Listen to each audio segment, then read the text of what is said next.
White, a blank page or canvas. The challenge, bring order to the whole through design, composition, tension, balance, light, and harmony.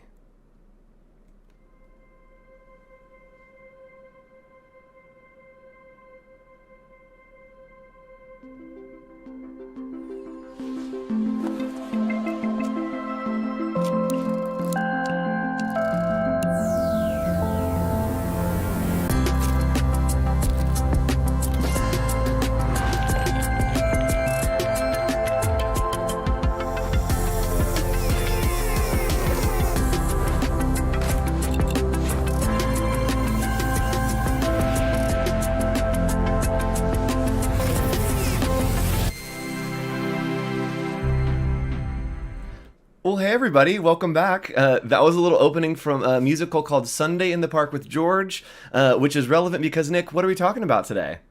It's all about theater today. And Yes. man, that was a good one. Just the whole white screen. It's great, setting, right? Like this blank canvas for anything you're going to create. That's it. What a good way to start off. Yeah, man. we had to get a little Surprise bit to me. theatrical, a little bit setting the scene, and that's what we're talking about today. It's all about building a world through creativity. So you may be a person Yeah. who is in theater, you may be a designer, a creative, whoever you are, we have something that applies to you today about storytelling and just building a world. But before we get started, today is a very, very special episode, Nick.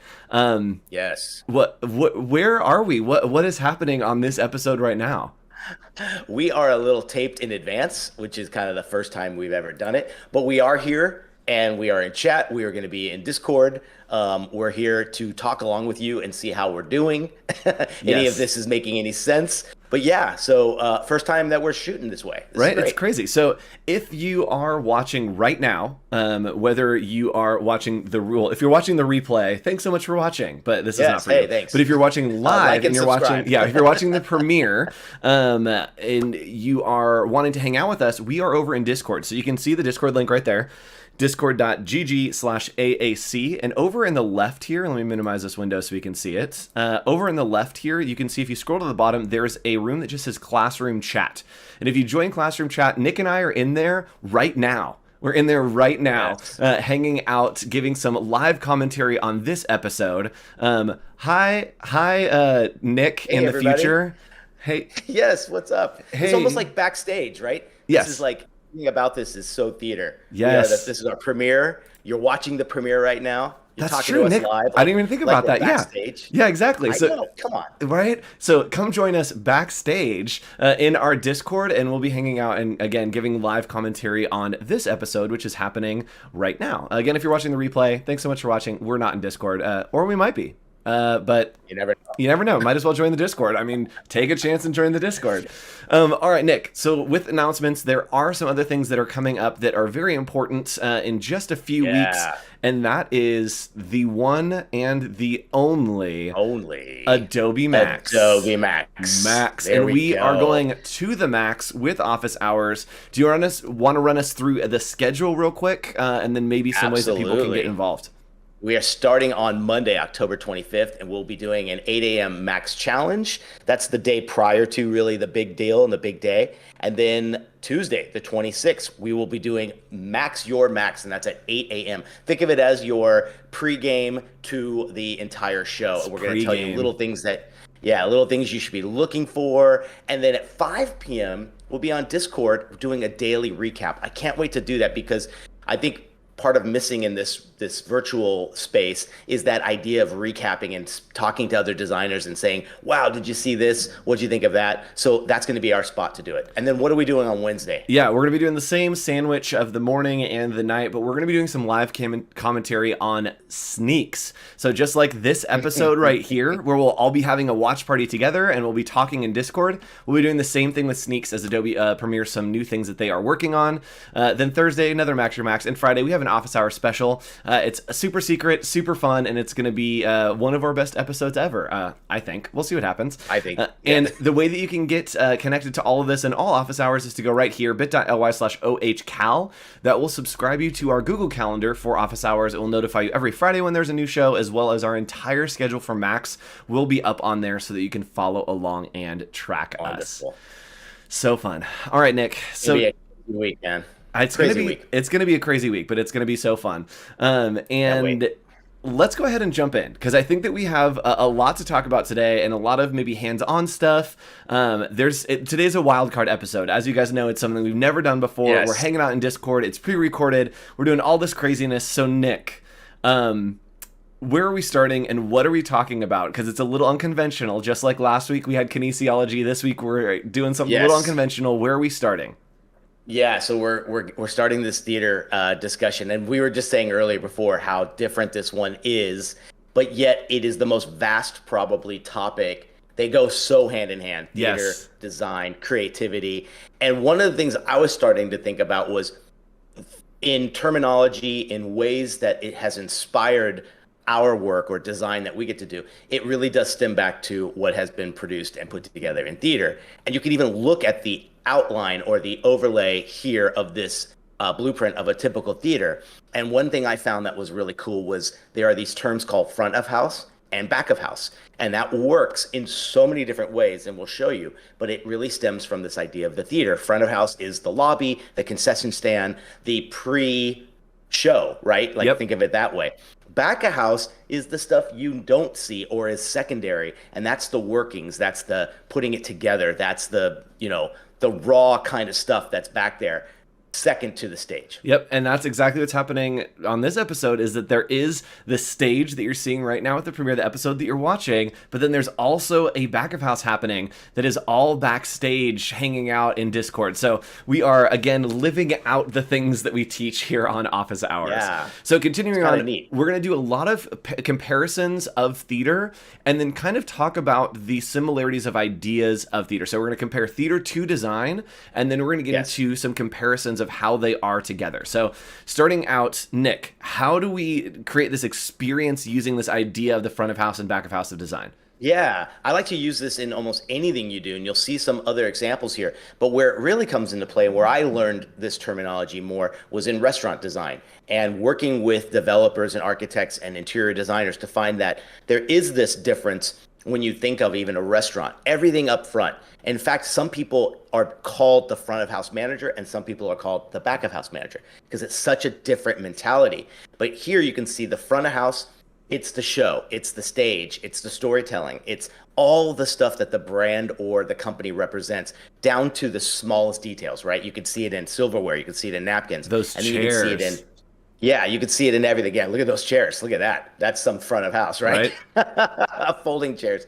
But then back of house is where the magic really happens. And I think a lot of times it could be secondary. You might not see it in the restaurant world because you're not usually back there. But look at how many more restaurants are giving you the glass view of back of house. They want you to Yes. see where the magic's happening. They want you to appreciate these chefs and these cooks. So it's kind of changing in that way, which is neat. And then in other examples we'll show you, they're there as well, but they're not secondary, but they are the building blocks. Yep, And I guess and- that's the similarity. And going back to what we talked about last week when we talked about brand systems, this is what a brand system is, right? We talked about like the identity versus the system, right? We have the front Yes. of house, which is the aesthetics, the colors, the things that you see and how you put it together and present it. And the back of house is how it functions, right? And I love seeing that parallel from restaurant to theater to brand design, that there's one side that's all about the aesthetic and making it kind of Yeah. pleasing in an experience. And then there's another side that's all about standardization and process, right? The back of house doesn't Yeah. have to be looking good, right? A lot of times they're pure chaos and it's all about efficiency and all about standardization instead of trying to tell a story. And so I think Yeah. with branding, with design, there is that kind of flex that has to happen between the two, right? It needs to look good, but it also Yeah. needs to function really well.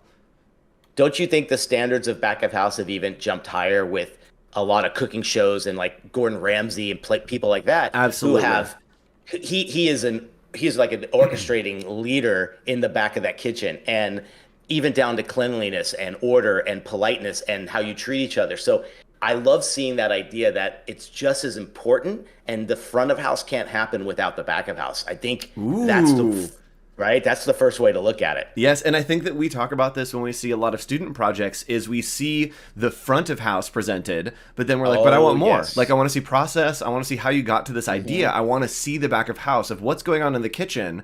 Did you just microwave me a pizza? Right? That like, hey, Oh, it's a totally. pizza's a Yeah. pizza, but then you look back and you're like, oh, you literally just threw it in the microwave? Okay, no, I don't care about this Yeah. project, right?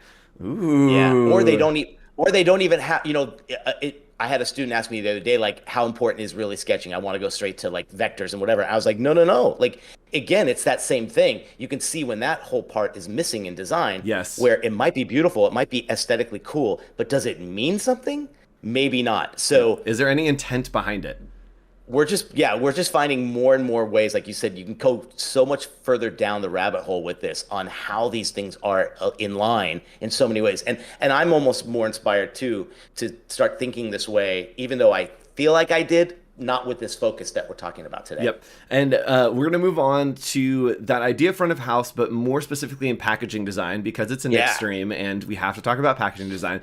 I like to refer to this as the reverse mullet, right? When we have party in the front and business in the back.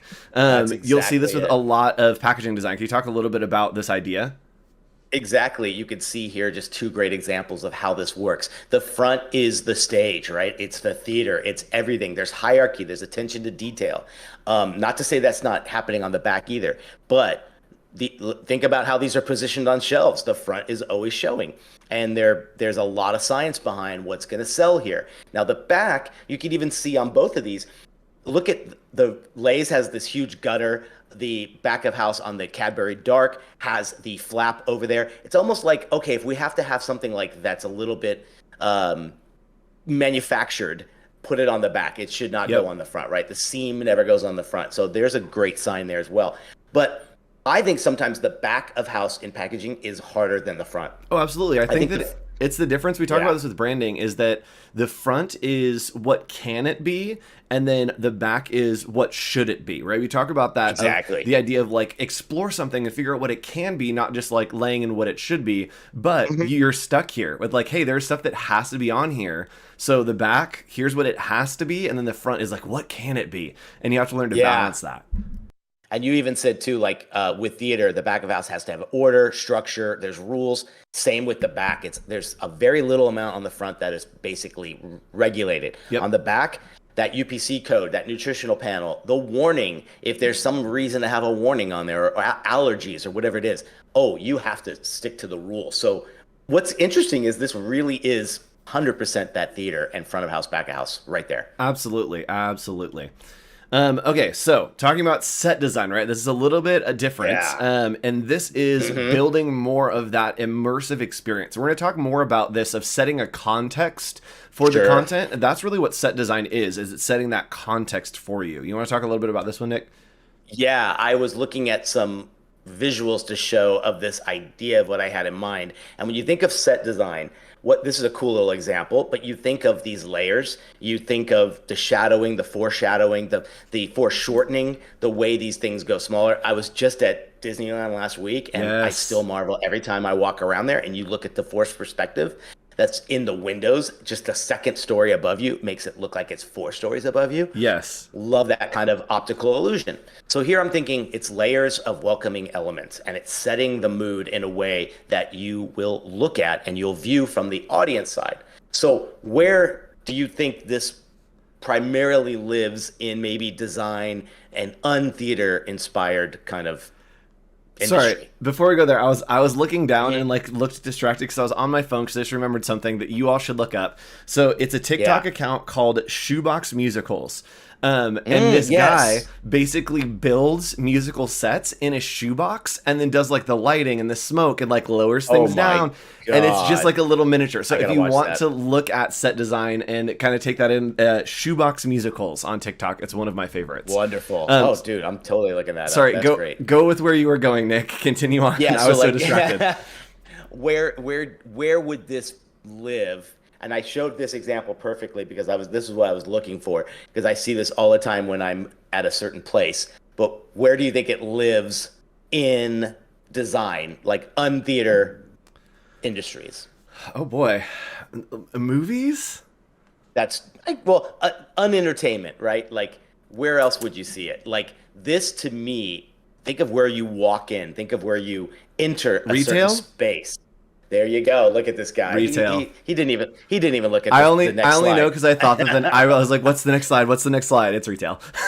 There you go. I know. I know. Yes, See how polished we are, even pre-recorded. It's amazing. on it. So you see this every time you walk into a Staples, a Target, or any kind of retail store, particularly with seasons and things like back to school or Easter or Halloween. You can probably see tons of them right now.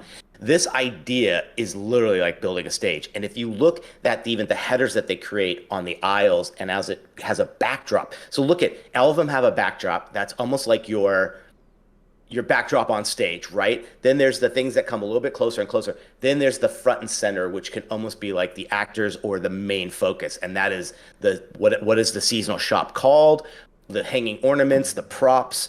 It's just incredible what a similar vibe this is, don't you think? Yeah, and I think that we talked about this, or we will talk more about this, this idea of setting a context for content, right? That these are always shelves. These are always in Target. Like, there is a consistency to what this is, but by changing the scene around it, you tell a new story. Right now, it's the Easter aisles. You're in a garden, or maybe in the fall, right? It's going to have like leaves, and this is the candy, and now you're trick-or-treating. That adding some context around those bare shelves, which is the content or the products, allows you to set that scene. And again, just like in the theater, it's all a stage. Right? Like everyone's on a stage, but it's what you do with lighting. It's what you do with scenes. It's what you do with sets.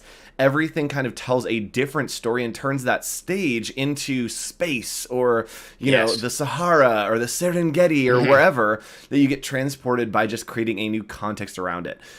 Nick, have you ever done retail stuff like this? Oh, tons of it. Yeah, there's. We can maybe look at a few of them when we look at some examples. One thing I love about this, I'm glad you said that. This is a wow factor in a portfolio. Even if your client or your project did not include this, you have all of the assets of whatever you've just created for some brand or whatever. Do this. There's great mock-ups you can use. You can take a picture of a store on your own and apply these in Photoshop. So I'm telling you, this is a whole other thing because a lot of clients, when I show them this, they're going, "Oh, I didn't know that would be something you could do. I thought I'd have to go to someone else." And again, we're trying to bridge that gap. No. You stick with me. You stick with my company. You stick with me as a client. Yep. For an additional fee. For an additional fee. Exactly. Yes. And it gets your mind thinking just like theater is, where you have to think of sequence. You have to think of timing. You have to think of depth. You have to think of all these things in addition to just the flat, right? And I think challenging that creative brain in certain ways is what got me even into packaging more or less, because it was flat to 3D, and I was like, this is such a challenge. I love that vibe. Yeah, and any time that you can take something from being flat and on the screen into any kind of real world scenario, that's the context that you want. If you're creating anything and it looks like it's just on a screen, like, we're going to show you some ways at the end of the episode, if we have time, of how to make that so that it is something that feels tactile, that kind of takes it away from the screen into a more real zone, because that's what you want for literally everything. There's no exception to that rule. Perfect. All right. Let's go. So let's talk more about kind of in-store stuff. Point of purchase. This is a big thing. And this it's kind of the next step from, if you can't do this huge space, right? Let's see. Did I freeze? There we go. All right. Yep. There we go. Can't do this huge space without kind of getting the client or the customer's attention right at retail. And you see these probably in unexpected areas when you're shopping or going around kind of within a store. It could be a counter display like these ones on the left, or it could be a standing one, or one that's like hanging somewhere like the one on the right. And again, look at these. They're layers. They're welcoming you in. They're setting a mood. It's telling you either health, it's telling you either arts and crafts, or it's telling you either birthday party. So again, doing all the job of these big things, but in the smallest kind of container or setting for you to purchase and buy. Yep, and it allows you to almost exist in that world that you're looking for, right? You come into the store thinking birthday, and you're walking through and you only see makeup, and you're like, oh my gosh, this store doesn't have everything I want. And then you see balloons, pink, sparkles. That's birthday stuff. That's the world that I'm in right now. And so, isn't that great? I love that we've talked about cognitive barriers before on this show. That it's whatever the things are that your brain goes to right away when you think of that thing, right? If you think of a chair, you think Yes. four legs, it has a back, it has a seat. And I love that these are all that thing, right? That they're not trying to be anything new or innovative. They're just like, cool, what are the things that everyone thinks about when they think of birthday? Yeah. Balloons, bright pink, we're frosting, glitter. All right, cool. Put those things on a sign and that's what we need, right? Easter, Yeah. okay, it's going to be like pastels and like, boom, pink. Healthy stuff that's like, like grains, boom, grain on the side, make it big grain. And Yeah. it's just whatever that thing is to catch their attention right away, that it allows you to not have to like build a story, but just tell the story immediately. Yeah, and don't forget, these go a whole other level too. You've seen those ones that have sound. They have maybe something on a wire that's kind of hanging or dangling to catch your attention, like a prop, right? It's so interesting. Those ones that I hate, those ones that have the motion sensor, and they're like, "Hey, are you interested in new toothpaste?" You're like, "Oh my God, Yes. you're driving me crazy." Yes. It could go overboard. But these things over time have gotten more and more interactive. Now you see ones with even like little TV screens in them Yep. with the demo. Crazy. Do you remember, this is such a side tangent, but again, welcome to Office Hours. Welcome. Do you remember when they used to have the little like ticket coupon dispensers, and you'd pull the ticket out and then it would like feed Yeah. another one out? Yes. I think that I want to try to get one of those and make business cards that fit in them. How fun would that be to have like a Oh. belt at a conference that Yes. just like you like pull your business cards out and they just auto dispense? I love that. I've seen restaurants that are there was like a barbecue butcher restaurant, and their business card was shaped like that end result. Like Oh, when you pull that yes. ticket out, you know, it has the tab at the bottom and then like the two prongs at the top. Yep. And perfect die line for a business card. But I love your idea of just like rapid fire. Here you go. Boom, boom, boom, boom, boom. Also, I'm obsessed with the way that they have incorporated the V from the logo Oh. into this packaging. Chef's kiss. Isn't that great? It's Yeah, that's gorgeous. if you could do the quantities of something like, you know, a Nabisco product like that, yeah, you can get some cool graphic design and some neat little features in there like that in custom stuff for sure. So moving into more of like a storytelling zone. So out of products, out of production, out of the theater a little bit, but into that idea of capturing moments. This is something that's really important to any process. We talked about it earlier in the episode. Yeah. Storyboards. Nick, do you want to talk about storyboards and why they're important to us as Yeah. creatives? I had to show this one. I was lucky enough once to sit in a meeting where these execs from Disney were pitching. We were a licensee doing toys for, I can't remember what movie it was. It might have been like Toy Story 4 or something. And they were showing just storyboards because they had nothing filmed yet. And we were trying to get ideas for the toys. And they showed storyboards and the two directors presented the whole movie. I've never heard better storytelling in my life. It was better than any movie I've seen. It was better than any play I've seen, television show.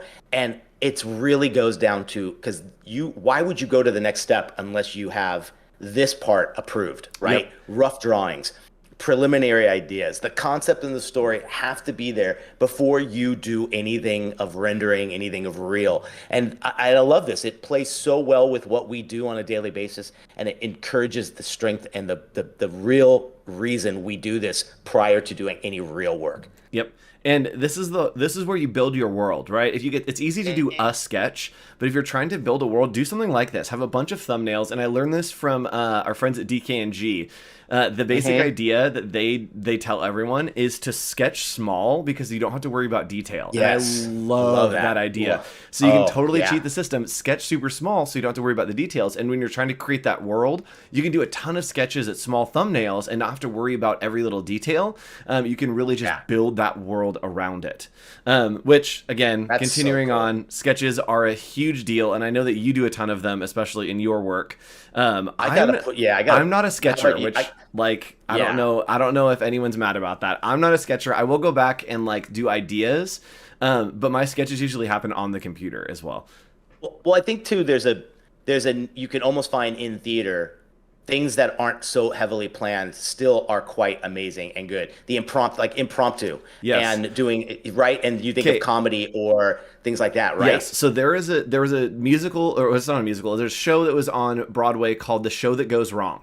It Mm, tours, and if you ever have a chance to go see it, go see it. And it's basically a show that everything is planned to go wrong, but you feel like you're watching a really bad production of something, right? It looks like yes. you're watching this murder mystery, and it's like the sets don't work, and like things are exploding at the wrong times, and the actors forget their Yes. lines, but it's all planned out. And there's actually a show, I believe, on Amazon Prime. They have The Show That Goes Wrong, and they have like a Perfect. TV show of that. But it's the same idea, to where it feels like it's all authentic, but every single little thing is planned, which I love how it carries Yeah. over to this idea of sketching and art direction and planning. Yeah, and I'm glad we brought that up too, because I think there are times where it should be abstract, should be, uh, art should be spontaneous in a way. But if it's commercial, if it's something that's really got to, pay the bills for people and stuff, this planning is great. And my planning changes with everything else. Sketches are great and everything, but top right is when I was art directing some stuff. To give the artist of what I was looking for that was going to illustrate this, you find common examples. You show them how it's going to look on the packaging. The thing in the top middle is me going, "Hey, client, here's the shape of our packaging. Let's start planning it like it's a blueprint, like that theater drawing at the very beginning. Where's the priority? What are the supporting elements? Right? What's back of house?" And so this kind of stuff, even though it can be polished, it's still preliminary, and it's just helping you tell the story better in the end result. Yep.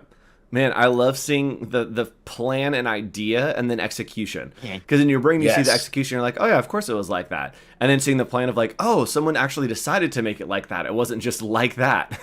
Yeah, exactly. Exactly. Yep, that's so true. All right, so continuing on. Here Yeah, maybe. Go ahead. these were just things that I found that were the common threads, right? These were the things that both theater and both design should kind of do, and they play the same roles. You're telling the story, you're creating the mood, you create composition and focus. I know you talk a lot about that as well. And then this idea of revealing the space, like to me, that's the same thing. Once you're done, your product or your piece or your image or your design is revealed to whoever that audience is. And here's the same setup and kind of the same 1, 2, 3, 4 that I think both industries share. Yeah, I agree. And so with that, we're going to flip over and talk a little bit about the other side of this, Yeah. which is kind of the connection between creativity and theater, from stage to graphic. And Nick has a great thing here that kind of sums it up. Nick, do you want to talk a little bit about Oh, these statements? Because it's such a great comparison. I love this one. Yeah, and I looked up just what stage design means and kind of what its role. And then I looked at it, and it's basically the stage designer can dramatically change the audience's perception of the space. Then I just duplicated that, and I'm like, if I just change the three things there, does it work for design or commercial art? The graphic designer can dramatically change the consumer's perception of the product. So again, it's, are you telling a good enough story? Are you giving the consumer or the audience the perception you want with all the elements of art, design, balance, contrast, light, dark, you name it? Is it working? And here's the perfect example of how much synergy is between these two. Yep, and we've talked about this. And Nick, again, we're gonna pop quiz. I love pop quizzing, Nick. Go We're for it. gonna talk about this. We talked about the idea of perception before, and what is perception? Like, how can we leverage perception, or what is perception? How does it relate to us selling something? Does the what you're viewing connect to something of your beliefs, your past, your history, your preferences, right? Yeah. Yes. Is that Yes. good? Yes. It was good. It was good. We'll give you a, that was a solid like 85. Like No one knows how early in the morning this is, solid but that B, was a pretty right? good Yeah. answer for Yeah, right. early morning. Yeah, it's currently 4:30 a.m. Well, let make them think we're really committed. 4:30 a.m. Man, I've been up all night. Ooh. Whew. So what I was kind of trying to get at was this idea that we've talked about, that perception is reality, right? We've talked about this a couple times, is that if you can create a perception of something, however someone perceives something is that reality. And so I love the idea of what it says here, of the graphic designer can dramatically change the consumer's perspective of the product, right? That I'm going to change the reality that you see this product in, right? It's not just a candy bar. It's something that, right? I love Snickers. Is that it's like, oh, you're not you and you're hungry. Like, oh, Snickers isn't just a candy bar. It's something that will satisfying. it's satisfying. It's going to like liven me up. It's going to turn me into a different person. And I think the absolute best, there will never be another competitor that has done it as well as creating the perception as Liquid Death. If you guys don't know about Liquid Death, it is the ultimate branding play. And when we're talking about world building and storytelling, this is controlling the perception. So, Nick, looking at this, it's a familiar zone for you. What would you put this in? If you didn't know what this was, what zone would you put this packaging in? Oh, I didn't know what it was when it first came out. I thought immediately some combination of energy drink and alcoholic beverage. Like, honestly, like a Four Loko that's just going to kill you. It's 50-50. Like, I didn't think one or the other. I thought both. And I'm like, because I'm like Liquid Death, and I'm thinking, am I going to be just floored? Yeah, and then I realized what it was. You wanna spill the beans? It's water. It's literally water. So it's mountain water. They also have sparkling water.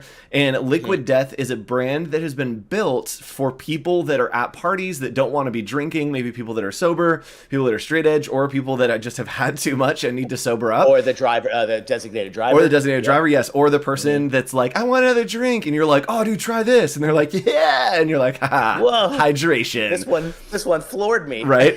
It's all about that. And when we talk about controlling perception, right, and the designer being able to control perception of how we perceive a product, that's what Liquid Death does. Like, it is the way to do that. So I'm gonna pull up their website real quick because I want to show you how they expand their brand.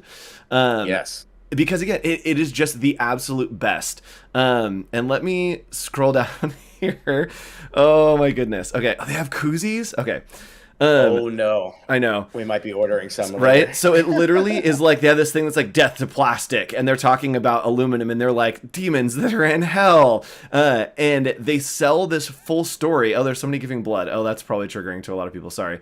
But all of their marketing is like this crazy stuff that I believe that this guy sells his soul to Liquid Death. And so they're fully committed to the idea that it's all about the brand. It's all about selling that story. Yes.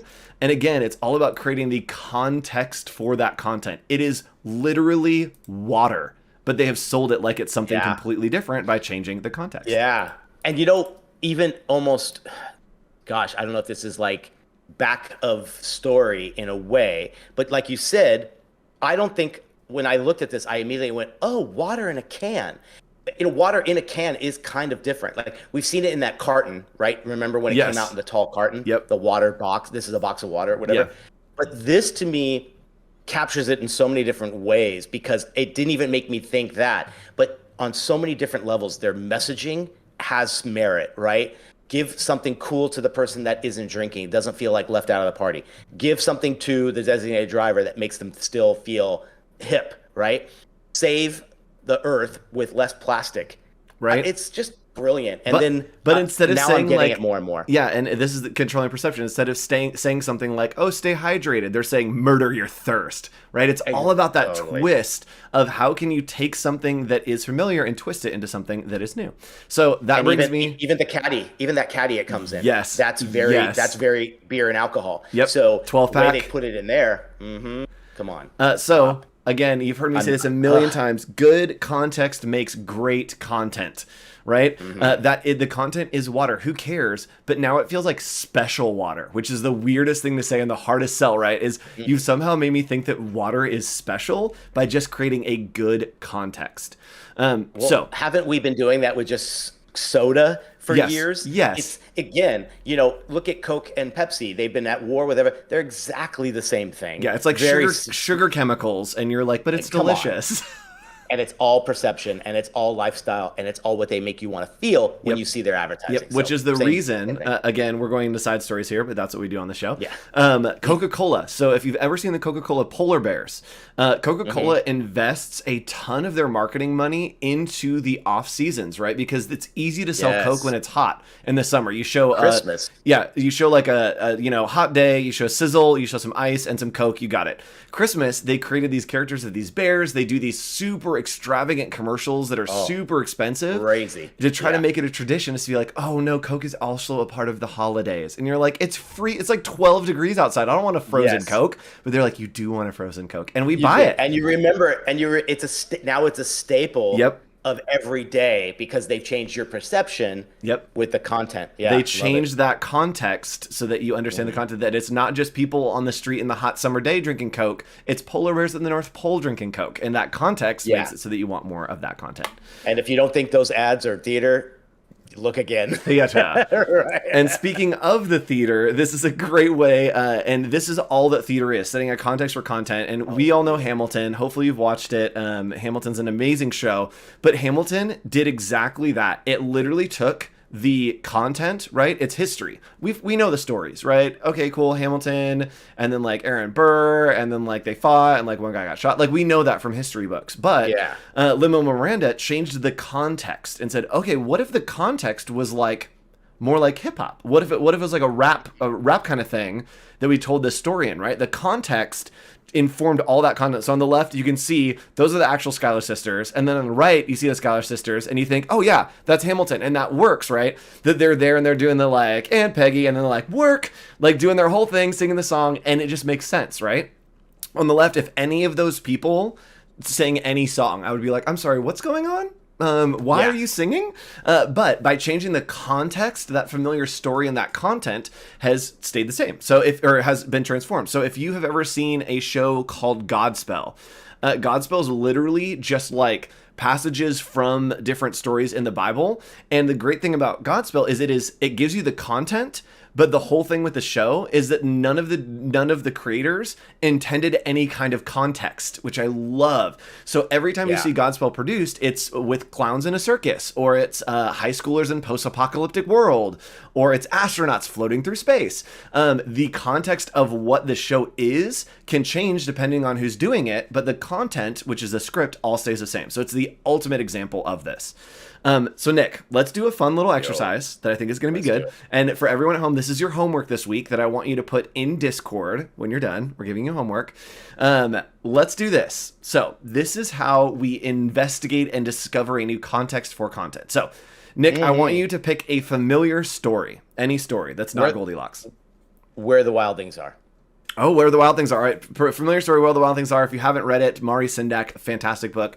Okay, so now we're going to change the context. So in the original story, it's about a boy who escapes to this imaginary island. There are monsters there. They have a wild rumpus. And then I think they take a nap. And then he travels back. What's a twist on that? So the way that I like to think about this is that story, but ... and then you finish the sentence. How do we want to finish that to change the context? Ooh, that's a good question. Let's see. We could change it by its space or its where it's at. We could change it with the characters, the time. Yep. What if we did this? Okay, this is not good, and this is not the way to go, but we're gonna do it. What if it was actually scary? So like, what if Where the Wild Things Are was like, oh, we get there and it's like, oh, there's just scary monsters, and then like, oh, it's all good, right? That's the context. Is it's this happy place for like, to be a boy. What if it's actually scary?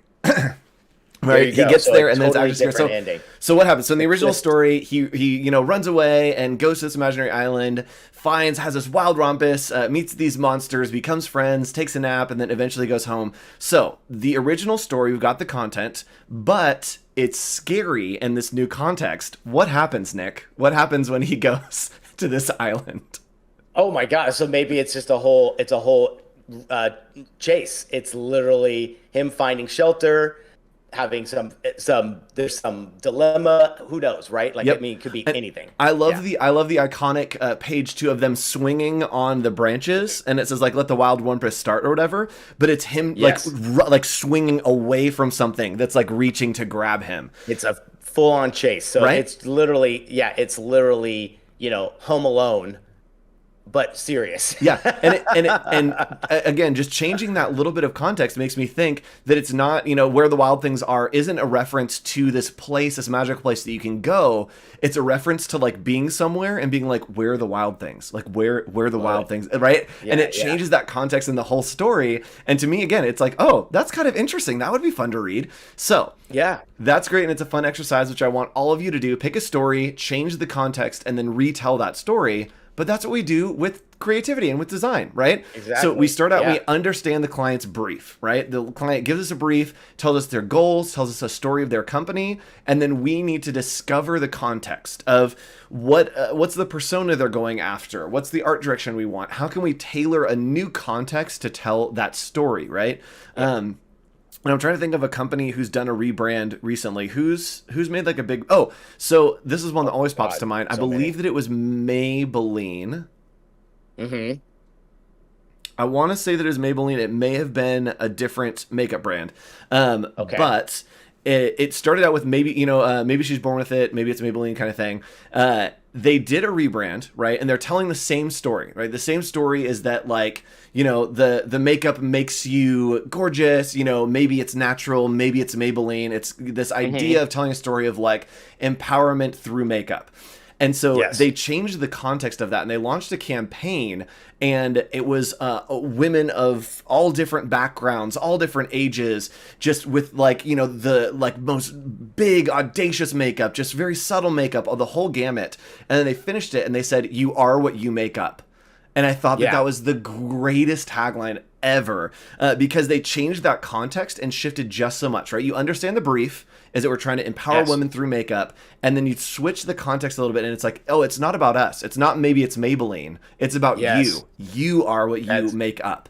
Talk about the biggest shift. You've said like, okay, here's what you can aspire to. We've told you this all your life. Now all of a sudden it's like, wait a minute. It's you and your individuality and what you want to do and what degree. Very small, a lot, like you said, over the top, or very subtle. Yep, and I believe that Dollar Shave Club did that at one point too. That it was like razors for everyone or something. They have a great ad campaign, which if you guys want to find it, you can. Or if you're in the Discord right over here, we will have that link for you, and we'll drop it by the time this airs, and we can talk about it live. So go to that Discord. We'll find that link for both the it might have been Revlon, one of those. We'll find the Maybelline ad as well as the one that is for Dollar Shave Club, one of my favorites. And so then from there, you tell the story, which is what they did. They told the story of, hey, makeup is for everyone, and it's empowering to all women of all kinds, and it's not about kind of just being something else. It's about being who you are, and you are what you make up, right? Tell that story. So this. The old story was almost unfocused in a way too, right? Exactly. Like now they've focused it more, even though it's quite broader. Yes, and I love that. And I love the conversation that happened with that is like, maybe she's born with it, maybe it's Maybelline, and it's like, wait, what are we communicating? That like maybe our product is a thing, like either you don't need our product and it wasn't us, or like maybe you do, right? Which is the worst positioning ever. And instead they said you are what you make up, right? If you want to be you don't even need us. Yes, exactly.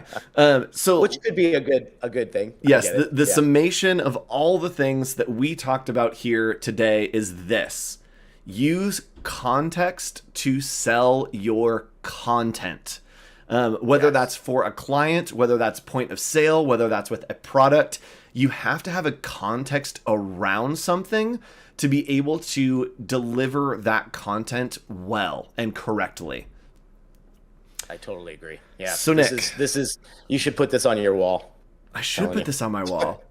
We should. Thank you. Yes. Pennants coming soon. Sponsored by Oxford Pennant. Hit us up. Let's make some stuff. Yeah. Hit up nickandhawk.com yes. for our merch. Yes. Speaking of, there is, and I still can't show it, but I'm supposed to get it soon. There is office hours swag that is coming to you. It will be here by Max, and so we'll be doing some giveaways. We've got. Yes. Do we want to tell them what we have, Nick? Yeah. Why not? So we have koozies that are coming, which is my favorite thing in the whole world that you can put your liquid death in. So we have koozies coming, as well as some sketchbooks for you, some little sketch notebooks. We'll be able to do those. And Nick, I want to talk about kind of putting things into context. And I'm actually going to go hands-on before we look at a case study and show everyone some things that they can do in Photoshop to help take something that looks digital, but then make it a little more authentic, right? Changing the context? I'm changing the context for this content. So this is a very, very simple thing that you can do. But if we see this, if we're going to put this into a case study, right? We look here, and this is great. I think that Nick did this, and it looks very crisp, right? It's like vector type. It looks fine, whatever. Sure. So what I like to do is anytime that I'm working with something like this, I always want to give it a little bit of that real world context, right? So right now, Nick, if I show you this image right here and I ask you, cool, so what is this product, Nick? What is this going to be? A poster. This could be a banner. This could be a t-shirt. It could be everything, right? Really. So which is the worst way to go into a client meeting, that you like show this graphic and you're like, all right, cool. So here's the graphic. Let's get started. Right. And they're like, what is it? Like, what is it though? And you're like, yeah, exactly. What is it? So something that I love to do is just put things in a little bit of context so that we can understand what it is. So cool graphic, but let's do this. Is what I like to do is I'll make a copy up here of the background. I always make a copy, and that's just Control or Command J to make a copy.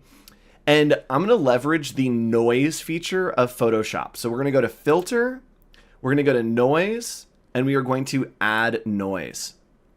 And you can see here, actually, I'm going to zoom way in so you guys can see this. Yeah. So we have the type here, right? And watch this. When I go to Filter, Noise, Add Noise, you can see that it's added, right, that little bit of a crinkliness. And to me, that always gives it so that it looks like a little bit more paper-like. So I'm going to add like a 5% on there. I'm going to make sure that it is uniform and then monochromatic. Gaussian is going to make it a little more contrasty. So creating uniform is going to make it a little bit more soft. And you can see that we're starting to get a little bit of that paper texture on there, which is what we want. So hit OK, and we'll zoom out. And you can see already it's starting to look like maybe some kind of a card. Now, something else that I like to do with this is and this is like not a way to do anything, I just like to do it for some reason. I'll make another copy, Control J, and then I'll go to Filter, Other, and High Pass. And what High Pass does is it's going to make it grayscale, but then make it so that the edges pop a little bit more. So when you use High Pass, it's basically separating into a 50% gray, but then having the contrasted areas become more contrasty, if that makes any sense. So when you use a 50% gray here, if you change it to overlay, watch what happens. So you can see that just the edges get a little bit brighter. Yes. So I'm going to toggle this on and off, and you can see that it's just catching those edges. What a cool effect, right? Like you might see the difference right to left, but this is giving you the steps of how you get to that. Yep. Sometimes I'll look at a post or something. I'm like, how did they get that crazy little effect that I can't even explain? Yep. That's awesome. And the fun thing to do with having a high pass with overlay is on a piece like this, right? We want it to feel like paper, and you can kind of see on and off. It's giving it that little bit of an edge so it looks almost pressed. Let's see if we offset this, if we can make it look like it has been embossed a little bit. Love that idea. So there we go. We've got a little bit of that emboss happening. It's looking a little bit too much, so I'm actually going to maybe change the blend mode and see what we can do here. Ooh, actually, yeah, let's do a soft light. That looks great. Just a little bit. And there we go. And then kind of just offset a little bit. And you can see now that we have that extra little bit there, and it's created a little bit more of that embossed kind of paper texture. Now, the last thing that I'll do is I'll basically merge all this down. And Nick, we actually have done it on our presentations, is add a nice little outer glow. And an outer glow allows it to feel like it's floating a little bit. Sorry, I have something literally inside my eye. Floating inside your eye. Floating inside my eye, my goodness. So what I'll do is I'll just grab the rectangular marquee tool and grab and pull out around what this is. And this is something that you can do with mockups too. And we are just going to group both of these and then use it to make a nice little mask here. From there, we just right click, go to blending options, and then do outer glow. and we're going to make that black. There we go. Pull down the noise and then make the size a little bit bigger and the opacity less. So I'm actually going to put this on white. Just make a new layer here and drop that on white. And you can see, whoa, that's way too much. Yeah. Got a little intense. Let me pull it down here. Subtle. Yeah, we just want a subtle little glow right there. There we go. Looks great. So that gives it a little bit. And now, Nick, right, if you're the client and I show you this, hey, Nick, I made this thing. What do you think? You ready to start moving on it? What is this? What are we producing here? I feel like it's a poster right off the bat. Yep. And you're showing it me in a 3D kind of setting. It's got a little relief to the wall behind it. Feels more photo of the actual image rather than just straight vector where I'm like, is there I'm missing emotion. I'm missing context. Yep, it gives you just a little bit more. And actually, let's do this. So let's turn these layers off and watch what happens. So we have a poster here. You can see a little bit of the texture on there. And then we go back to like, it's just a graphic, right? So it's a huge difference with almost no change. And then something else that I like to do is add in a gradient. So I actually learned this from Wade, our moderator. Hi, Wade, if you're watching this. Hopefully you're modding this stream. Wade will use gradients to do like lights and shadows and stuff. But what I like to do is I'm just going to grab a gradient. Oh, all of my settings are wrong. Grab a gradient here and use a black gradient to kind of pull out the side. What is happening? Oh, I need to make a new layer. So I'm going to pull out a black gradient, and what I'm going to use this for, oh, my colors. My goodness, y'all. Again, it's pre-recorded, but boy, are we doing this live. All right, so what I like to do is add a crease down the middle of things. So I just do a gradient, and then I'll grab my rectangular marquee tool here and grab just a piece of where this kind of starts. Yes. And then I'll mask this out. So I'm going to create a mask right there. And we're going to change the blend mode to multiply. And you can see already that it's starting to have a little bit of that fold over all of this type. So we're going to put that right in the middle there. And then I am going to make it so that it only applies to the area of that poster. So control click on the area right there. And then I can brush out by selecting that on the outside. Wonderful. Brush out the rest of that. And then we'll just take the opacity down a bit because that's pretty crazy. Just giving it a hint. Kind of nice. Yep, just a little bit. So right there. So now we have a nice little fold. If we wanted to, I might want it to actually go the opposite way. I masked it weird. I might want it to go the opposite way so that we have a double fold, but that's another great way to show context for something like a poster.